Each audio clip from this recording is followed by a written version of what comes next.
How's it going, guys? My name is MLG Gamer, and welcome to another update showcase.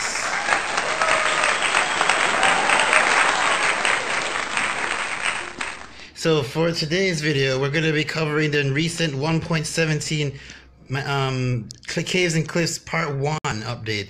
So without further ado, let's get into it. But first, you notice I look a little different from my normal blue wear. Yeah, I'm using my character creator suit this time, what I got from the marketplace for free and stuff. So this is what I'm going to rock today. All right, let's get into the review. Okay, so right in front of me I have here a bunch of displays. So today we're going to start off with we're going to start with the mobs, right, that have been added. The first one is axolotls. Look at these cutie patooties. Look at them. All right, so I have a very small amount of information for you. So basically, these things are found in the caves or in underwater portions that are very deep and dark. They come in a variety of colors. As you can see, there's a gold one.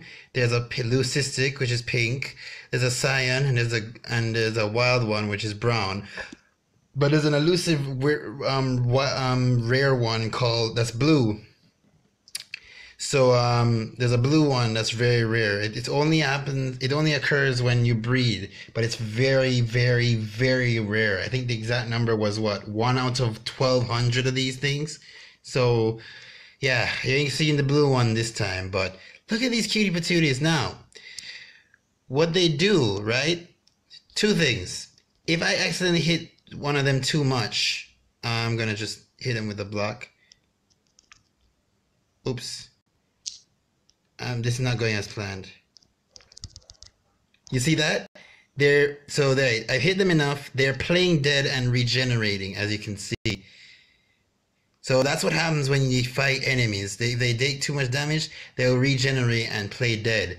So for example, if I, say I spawn in a drowned randomly, where's that drowned? We need a drowned. Zombie horse, drowned. This one. So the drowned. Say I go like this, boom. Oh wait, hold on a minute. It was unpeaceful. All right. So let me see now. So if I spawn a drowned in like so. As you can see, a whole bunch of them are attacking him.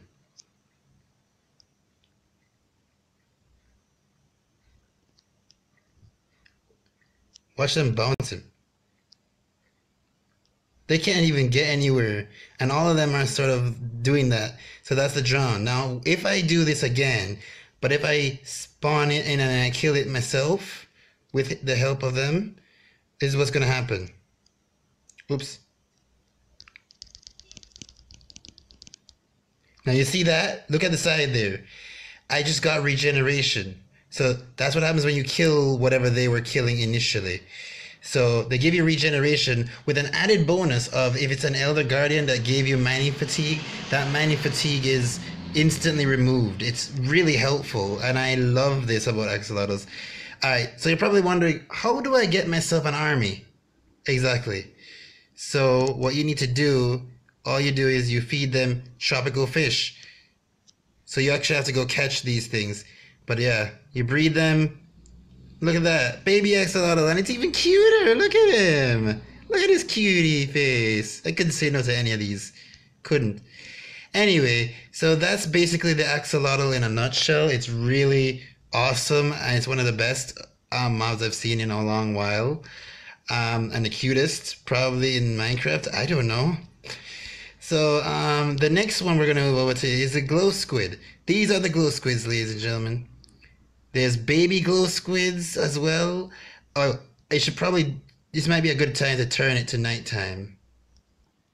There we go.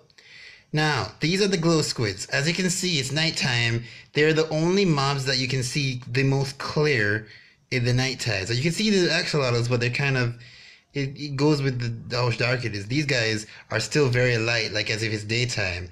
They don't produce any light level or such or dynamic lighting, but you can see them.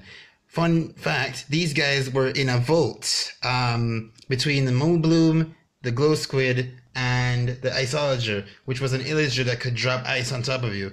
They, as you see, have won that, that vote. I'm a little disappointed because I personally voted Iceologer, but it looks really good. But they also have a use. So if you were to kill them, you get these things. The Glow Squid, Glow Ink Sacs. So what I have here is a few things I've done. So what you do is you would take these glow ink sets and you put them with your item frames, and now they glow. So they may not have a light level, but you can definitely see them better. So what I've done is I put a netherite sword, an elytra, a totem, and a shield, and they all look much better than if they were in the normal item frames. So they look more special, you know what I mean? So that's one of the uses. And the other use is, you see these signs? Can you see what they're saying? It's supposed to say, hello, what's up, welcome back. But say you're blind. You can't see anything. They're so dark. Boom, boom, boom. That's what the glowing set does. So it glows your text that are there on your signs. And if you want to get rid of it, all you need to do... hold on a minute. All you need to do is use an ink sac. I think the ink sac is what you use to get rid of it. So hold on, here it is. So if you don't want it to glow, you can just do that. So that's how you use that with the glow ink sacs, and it's useful in that regard. Like, it's only really for decorative purposes. It's really good though. But the glow squid is interesting. Oh, and I should also point out as well, the axolotls will attack the glow squids. Pretty much anything will, I suppose. Like the axolotls, I guess the axolotls don't like them as much as we do. Funny. Anyways, let me turn this back to daytime. Alright, as you can see in front of me, there's been a change here. So first of all, let's address the elephant in the room. There's a new block here called Deep Slate. This is cobbled Deep Slate in particular. You probably see like regular Deep Slate, not cobbled, when you go in the world. But these are going to be found like deep inside the world.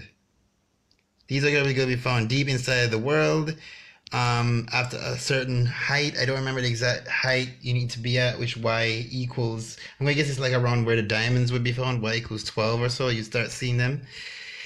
And as you can see, they have reskinned the ores. So we have the iron ore, the gold ore, the diamond ore, the lapis, the redstone, a brand new one, copper, coal, and emerald. They look very different from what they look like before in the original, and it looks amazing. It's much more pleasing to the eyes. You can tell which one is which or where it is. And they also have deep slate versions. So you'll see them even under there as well. This is part of another part of the update. I think it's called the Deep Dark area. I'll get into that in the next update. But basically, if you reach down there really deep, you'll reach to these versions. Now, it's basically the same, but they take a little longer to mine. They're a little bit more tougher to mine. But you'll see two variations, and that shows some kind of variety to the caves and stuff. Now, I should also mention as well that the iron and the gold and the copper in particular, their mechanics have changed. So now, instead of mining them and getting the ores with the 2 iron and gold, and copper would have done that probably too if it was first introduced. Instead of getting the ores as they are, when you mine them, you're going to get raw iron, raw gold, and raw copper. Has the same mechanic as you normally would know, so you just smelt them. You just smelt them and there, you'll get these. But there's one added thing that I love. They finally can be used fortune on, so you can get your iron and your gold, lots of iron, lots of gold, lots of copper. So that's interesting, right? It's good. So now you can finally, get them in the same way you can do the diamonds, the redstone, the lapis, the emerald, well, maybe not emeralds, but the coal, that can be done. All right. So the next thing I want to move on to is none other than these. Now you're probably, what in blazes are these? So these are amethyst shards. You probably can't hear it right now, but as I walk on them, they're making like a little chime sound. This works when you break them, and this works when you place them down. It's really cool. As you can see, these are the stages that the crystals that they grow in. So first of all, I should point out that the budding amethyst is where they grow on. This is what this is. The other one are just normal amethyst blocks. But they start up with this small one, a little larger, they grow a little larger, and then this. Now, when you break them, the only thing is you won't get anything from it unless it's at this large state right here. So this is the bigger amethyst cluster. If it's not this, you're not gonna get the shards. So let me break one for you and show you. As you can see, I got the crystals. I'll show them. See the crystals right here? So these crystals, these crystals have at least two uses. The first is these. They're good for making tinted glass. Oh, and they also spawn in a thing called the geode, I should point out. They also spawn in a thing called geode. The budding amethyst is what grows the amethysts. You cannot collect the budding amethysts because the budding amethysts are unobtainable even with silk touch. So sorry to disappoint you, all those people who would have just made an amethyst farm straight away at your house. Can't do that. So though you can only get them from the geode, from the source. So you have to travel far and wide. And also, these are some of the blocks that come with the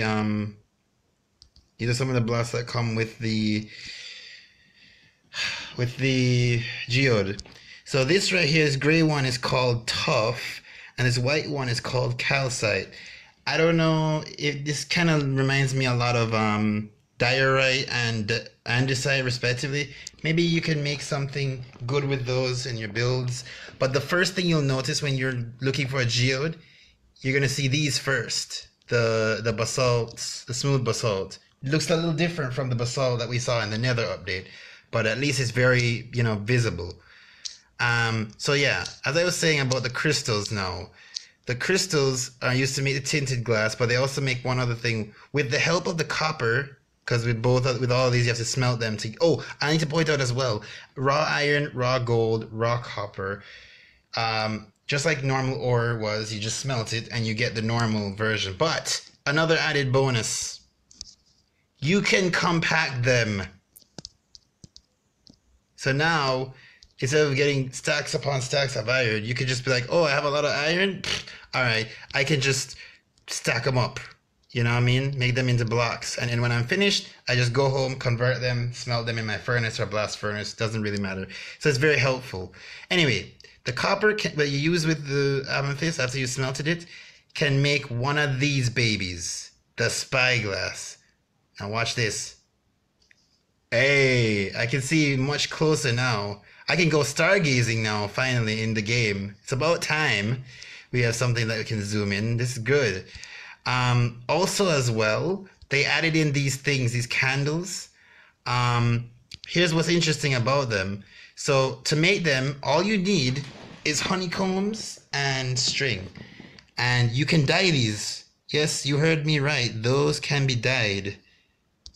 Ta-da! Look at all the colors. You got white, orange, purple, every color in the game. So you could take these same candles that you have here. They seem to work in a similar way to turtle eggs and in particular sea pickles.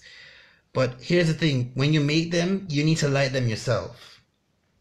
So you can go up to 4 in one block, but you need to light them up yourself with your flint and steel or whatever lighting source you got. So that's actually really cool. And if you break them, you'd get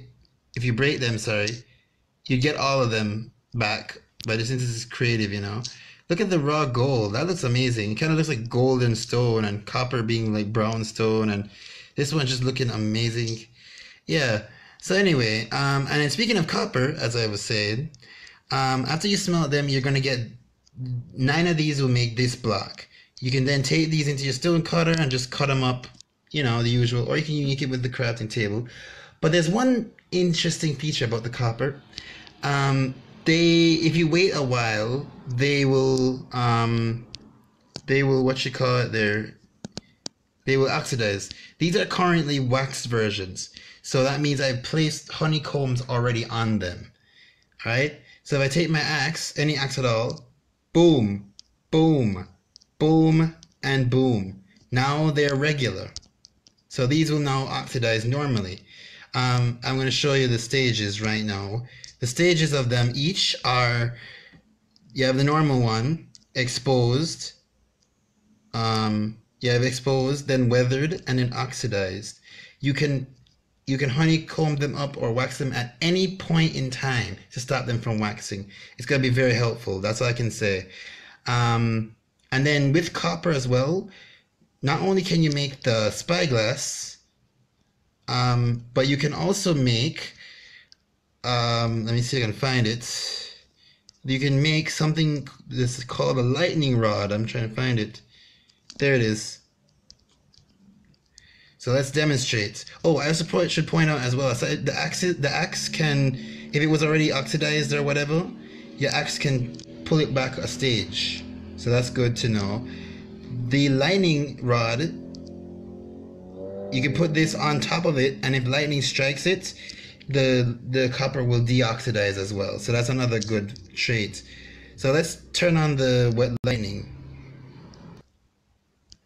Alright, so the way this works is pretty simple. Lightning rod, any lightning that comes at it is gonna, any lightning that would have struck around is gonna be focused on this thing right here. So you can get your charged creepers a little easier, or you can, maybe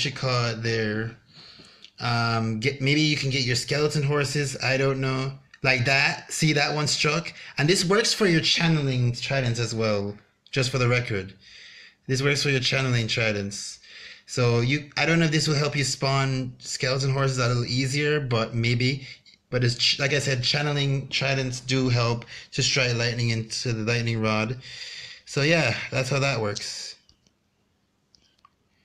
Okay, there are a few other things that they've added. Something called glow leeching. This would normally glow with like light level 7. Not much, but it's enough light that you can see. This is going to be found in like caves and underwater. This was called an Azalea.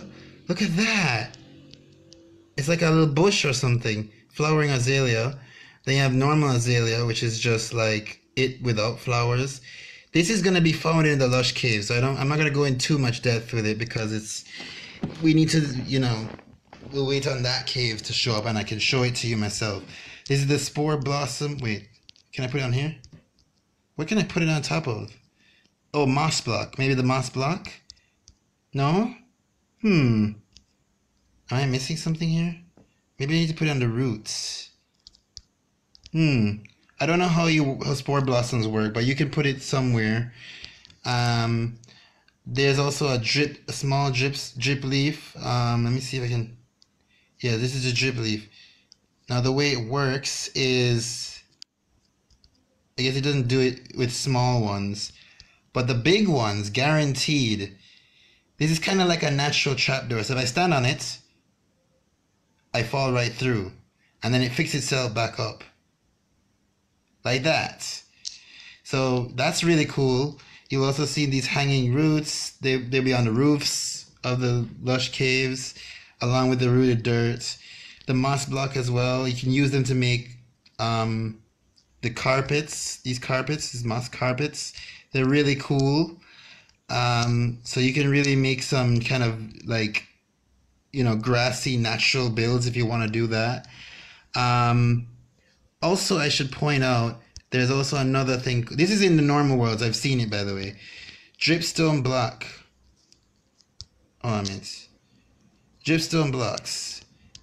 So you'll see these either like stalagmites. Like stalagmites like this. They can grow big. I think. Like that. Or they can be upside down as stalactites. Just know one thing. If you fall on them in this state, in stalagmites, they would do damage to you. So if you accidentally fall on the ground, it's gonna hurt. And if they're in stalactite mode, as they drip water normally, so you can use that in your cauldron to collect water.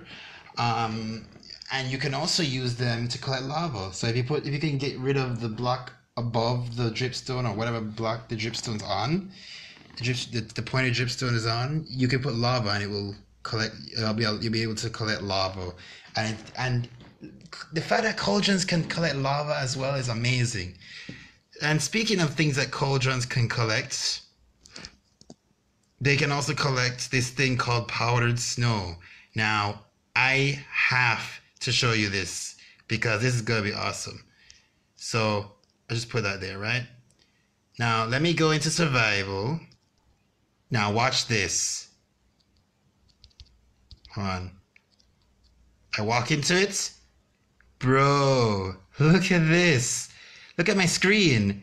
It's all ice. And look at my health. This is on hard difficulty, by the way. Check it out, man. I'm literally freezing to death, and then I can go a section further and die further by the same snow. Now, in the update, I think you're going to be able to get out of this ice. Like, say you're walking in your snowy biome and oops, you suddenly fall into a pit that has these. Basically, the only way to get out of it is if you wear leather, some kind of leather armor.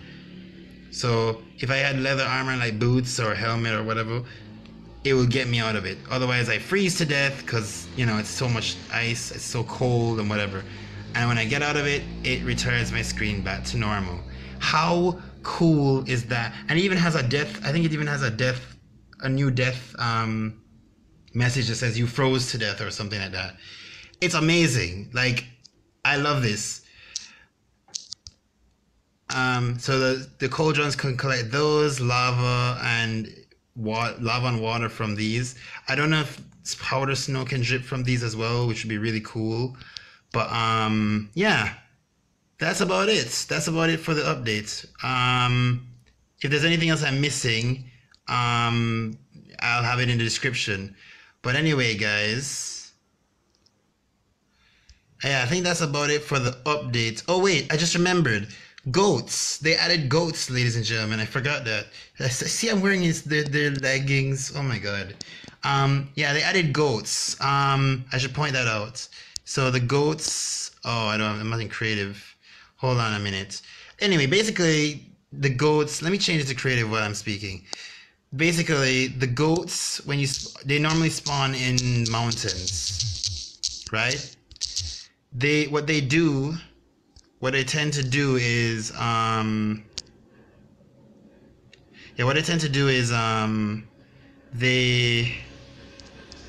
trying to find it right now, the goats. What's goats? Where is it? What does the color goats have for this one? Anyway, goats spawn on the mountains, and the idea is if you stay still completely, if you're on a mountain and by AFK by chance, the goat can charge into you. I've even seen them charge into axolotls, which is crazy. They're also going to have another secondary function with their charge, but I won't go into it as we don't have it yet. It's not in the game yet. But anyway, and I will show you the caves and cliffs themselves, like in the next update when it comes out. I won't do it in experimental gameplay because they're in experimental gameplay, but I want to see for myself first reaction in normal world. It would be really cool, you know what I mean? Here's the goat. Found it. This is the goat, ladies and gentlemen. These things have a chance of spawning into a screaming goat. They sound very different, and also you can milk them, you can breed them with wheat to make baby versions, and as I said, if you stay completely still AFK, they can charge at you and they can knock you back really far. So yeah, be careful on the mountains, ladies and gentlemen. But I will let you know something.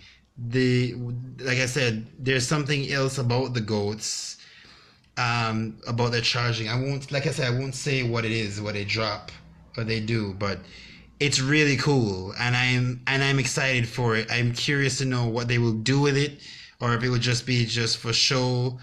But you know, they drop something really important. It's literally on their heads, actually. You see those horns? Yeah, they drop them. So I'm curious to know what they will do with it. I'm hoping they will do something good with it. But yeah, that is the update, ladies and gentlemen. If you really like this video, leave a like. Why not subscribe to the channel and hit that notification bell for more update showcases and other content like this. And yeah, from all the goats and the axolotls over here. Let me just go to the axolotls. I know business about glow squid and all the axolotls over here. We say bye.